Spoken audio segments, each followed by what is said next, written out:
এই মুহূর্তে রাজধানীর গুলশানে ব্রিফ করছেন বিএনপির নির্বাচন পরিচালনা কমিটি। আমরা সরাসরি চলে যাচ্ছি সেখানে। নির্বাচন, জাতীয় সংসদ নির্বাচন বহু বহু বছর পরে বাংলাদেশে অনুষ্ঠিত হতে যাচ্ছে। এই নির্বাচনের জন্য আমরা দীর্ঘ লড়াই করেছি, আমাদের বহু সাথী জীবন দিয়েছে। এমনকি অতি সম্প্রতি গত 24 সালে জুলাই আগস্ট মাসে আমাদের সাথীরা, আমাদের সন্তানেরাও জীবন দিয়েছে। সেই নির্বাচন আগামীকাল ভোর 7:30 থেকে শুরু হবে। আমরা খুব আন্তরিকভাবে আশা করছিলাম যে যারা এই লড়াইয়ে যুক্ত ছিলাম, নির্বাচনে মূলত তারাই অংশগ্রহণ করছে, ফলে আমাদের সাথীদের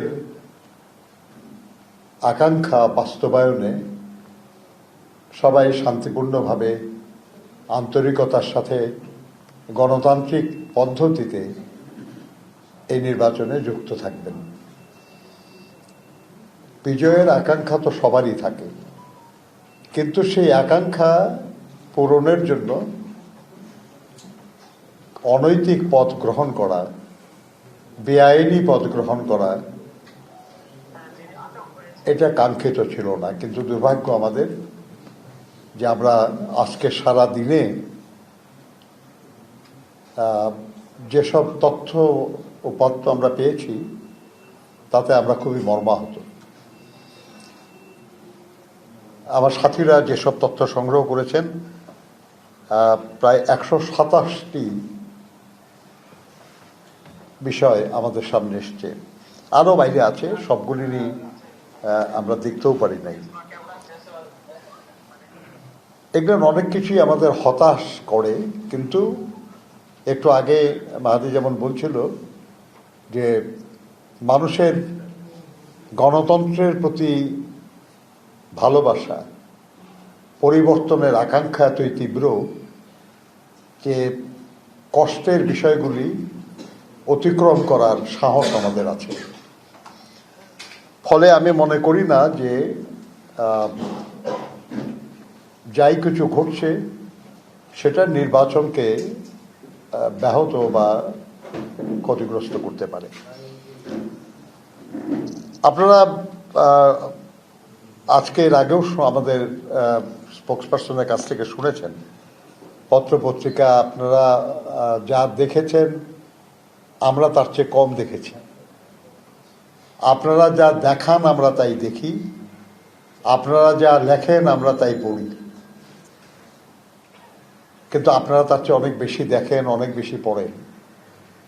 কাজে আপনাদেরকে নতুন করে বলা খুব একটা প্রয়োজন আছে বলে মনে করি না। কিন্তু তবুও রাজনৈতিক দল হিসাবে আমাদের কনসার্নের জায়গাগুলি আপনাদের সামনে উপস্থাপন করা আমরা প্রয়োজন মনে করি। আপনারা আজকে সৈয়দপুর এয়ারপোর্টে একজন জামায়াত নেতার কাছে প্রায় 75 লক্ষ টাকা না 74 লক্ষ টাকা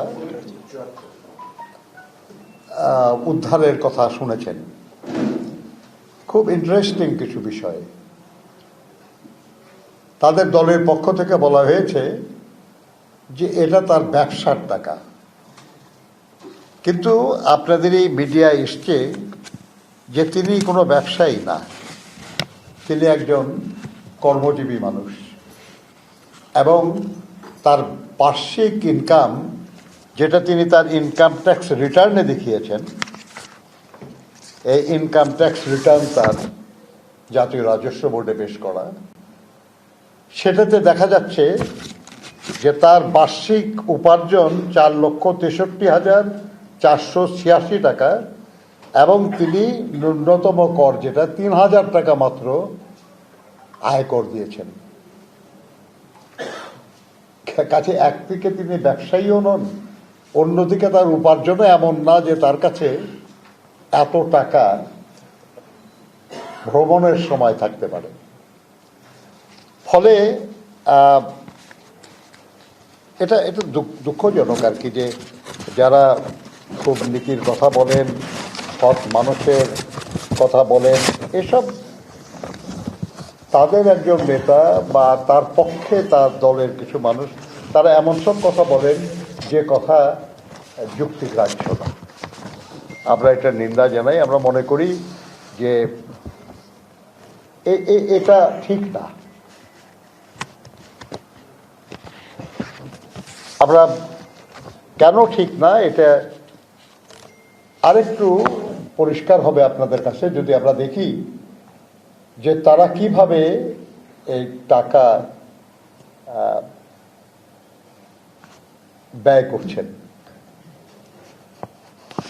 এর আগে একটু বলে রাখা ভালো যে আমরা যখন এই নিউজটা খুব হচ্ছিল তখন আমাদের নির্বাচন কমিশনের সচিবকে কোট করে একটা খবর প্রচারিত হয়েছিল যে তিনি বলেছেন যে 5 লাখ কেন 5 কোটি টাকা ব্যবহার করাটাও অস্বাভাবিক কিছু না, এটা অবৈধ না বা অন্যায় না। আমরা অবাক হয়েছি যে এরকম কথা বলার কোনো প্রয়োজন নাই। যুগান্তরে এই রাত 10টার একটা 10:10টার দিকে একটা নিউজ বের হয়েছে যে ইসি সচিব বলেছেন যে আমাকে জামায়াত নেতার টাকা বহন ইস্যুতে আমাকে মিসকোট করা হয়েছে। আমরা নির্বাচন কমিশনে গিয়েছিলাম, আরও কিছু বিষয় ছিল আলোচনার জন্য। সেখানে তিনি স্পষ্ট করে বলেছেন যে আমি কখনো এরকম কোনো কথা বলি নাই, বরঞ্চ পত্রিকায় আমাকে কোট করে এসব কথা বলার পরে আমি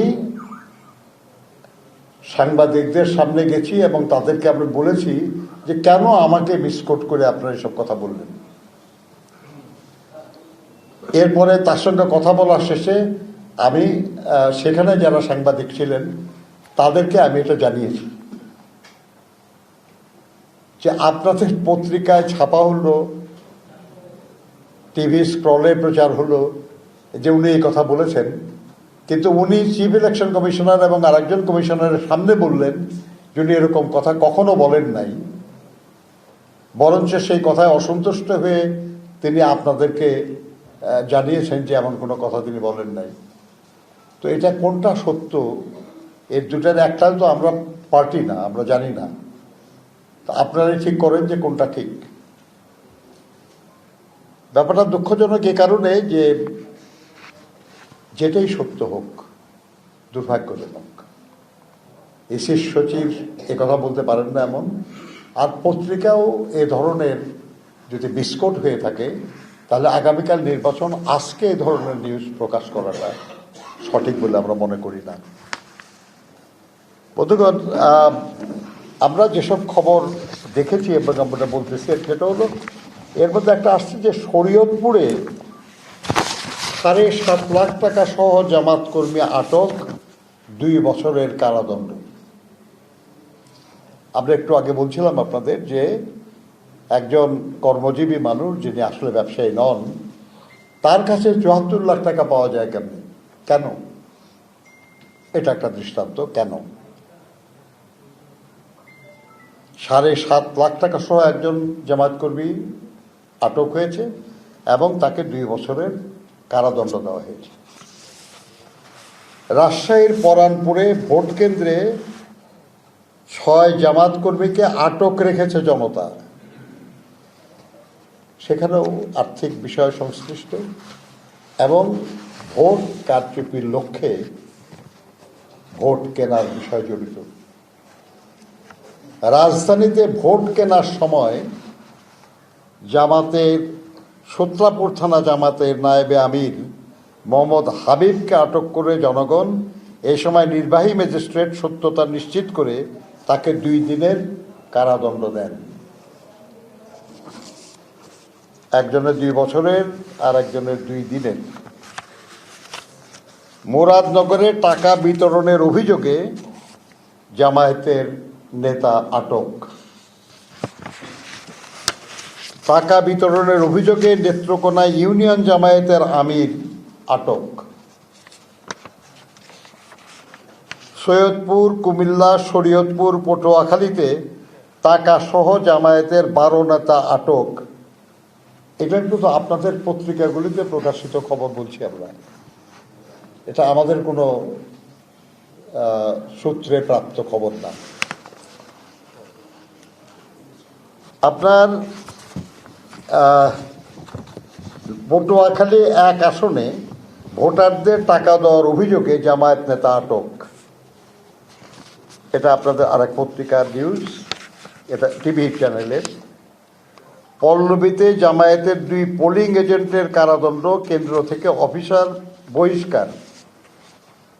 এটা অফিসারের সঙ্গে যোগ সাজসে দলীয় কর্মীরা এমন কিছু করছিলেন যেটা সুষ্ঠু নির্বাচনের পথে বাধা সৃষ্টিকারী, যার জন্য এটা ঘটেছে।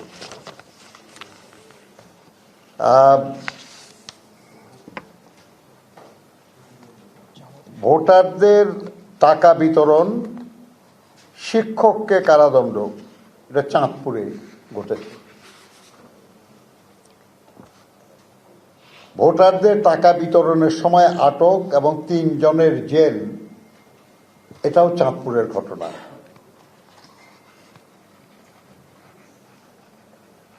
নির্বাচনের একদিন আগে টাকা সহ আটকের ঘটনা গভীর ষড়যন্ত্র, এটা বলেছেন তারা। এবং এই ব্যাপারে ইসির পক্ষ থেকে বলা হয়েছে যে যারা আটক করেছে এই ব্যাপারে তারাই জবাব দেবেন যে কেন আটক করেছেন তারা।